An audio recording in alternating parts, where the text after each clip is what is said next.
Enzo Recto, kalaban ang katiwalian at kasinungalingan, kakampi sa katotohanan at kabutihan.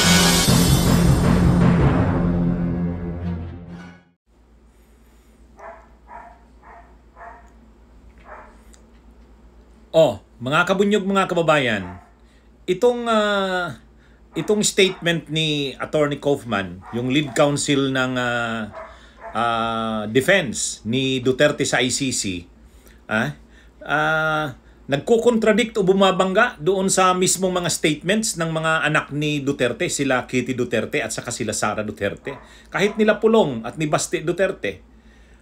Tungkol sa ano ba talaga ang kalagayan ni Duterte? Malubha ba ang kalagayan niya na unfit na siya for trial? Hindi na siya pwedeng makapaglahok sa trial?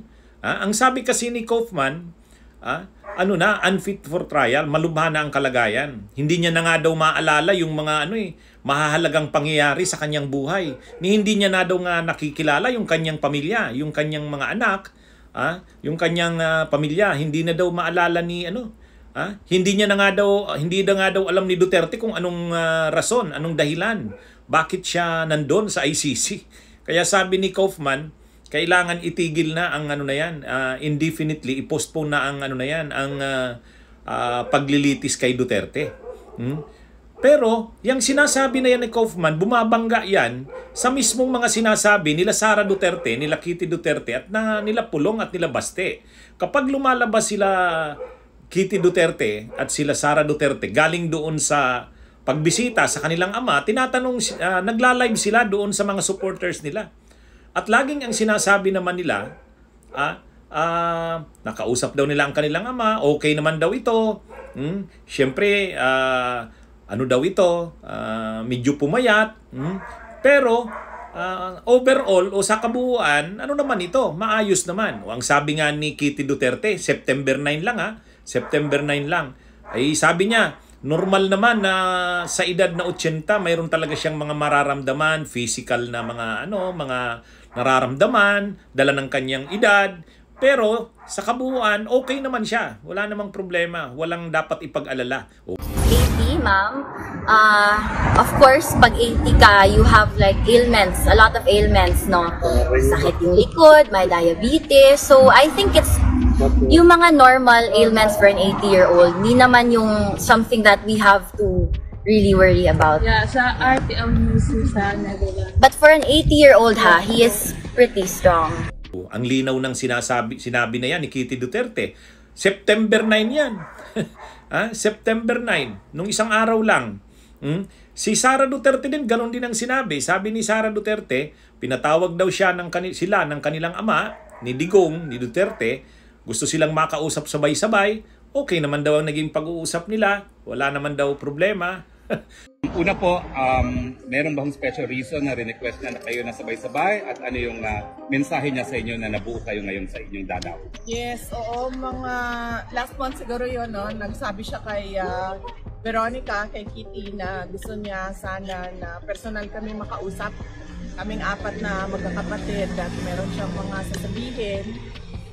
So nag-schedule kami ngayon na nandito kaming tatlo during sa shift or sa time kung kailan na bibisita si Kitty.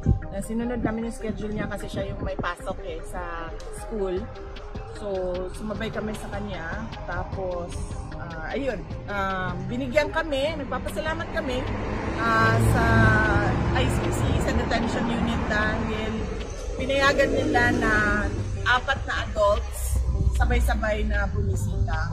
Meron kasing limit sila sa pagbisita. But binigyan nila kami ng isang araw na sabay-sabay kami 4 na magbisita kay dating Pangulong Rodrigo Duterte.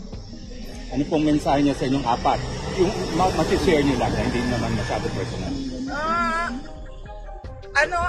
As a father, yun yung message niya bilang ama, personal na buhay namin at sa politika, no?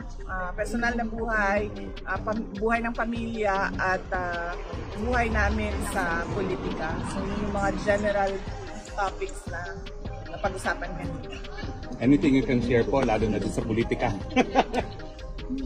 Well, wala naman. Nothing about the future, no? No concrete plans about the future. Pero napapag-usapan lang kung ano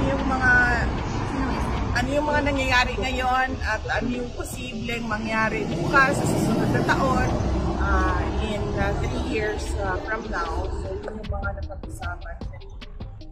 VP Inday, what is the reaction of your father when he saw his 4 children for the very first time since his illegal detention inside the ICC detention facility? Masaya siya. He's been informed of it since Friday of last week, nung 3 na kami ang bumisita at sinabihan na siya na nag-aantay na lang ng isa. And Wednesday this week, meron kaming approved visit na kaming 4. So masaya siya na nakakausap niya kami. At medyo maingay kanina kasi 4 sabay-sabay na nagsasalita. At some point, sinabi ni Basti na hindi na ako magsasalita kasi walang nakikinig sa akin. So, medyo siguro na-miss niya yung ganon na discussions, na labo-labo, sabay-sabay nagsasalita lahat.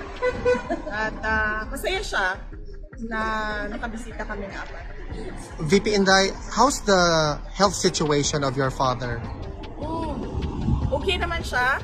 Kanina, chinek namin siya. Minasahe siya for 1.5 hours ni Congressman Pulong Duterte. So, minasahe yung 2 paa niya.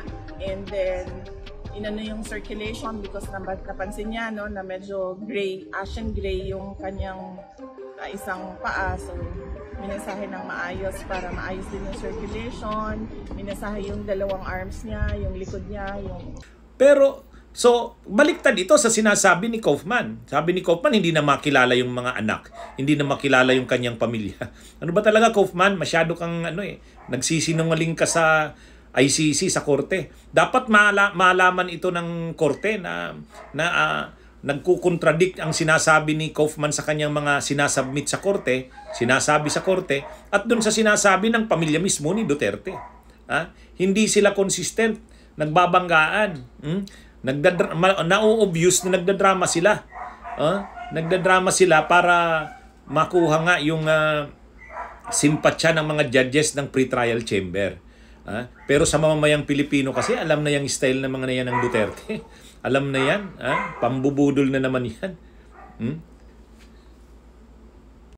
Bunyog, bunyog, halikan na kasama ka. Bunyog, kapag buklod ay may pag-asa. Luzon, Visayas, Mindanao, isa ang pananaw.